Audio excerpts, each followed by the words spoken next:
Gisa tayo ng pork giniling. Ang baon ni boss para bukas is adobong sitaw. Ayaw niya walang sahog. Lagyan ko raw kay konti. O, diba? Nagkuha lang ko doon sa budget meal namin.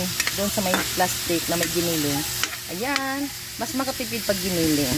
Dali lang din makaluto. Kahit pakbet, giniling din na sahog ko. Diba? Ayan. Gisa-gisa tayo. Ito yung sitaw. Naggayat ko na. Nang hinayang ako sa patula. Kaya ihalo ko rin siya. Diba?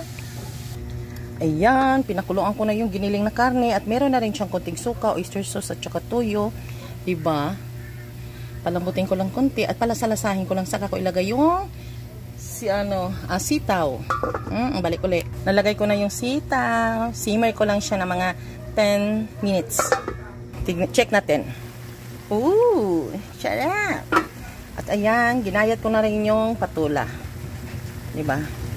Sayang hindi kasi, iba kasi ang menu ko. Kaya, ayun.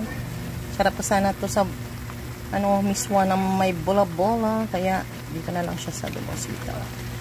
Ayun, di ba? Takpan ko lang sa dilit yan. Luto na. Okay. Salamat sa panonood.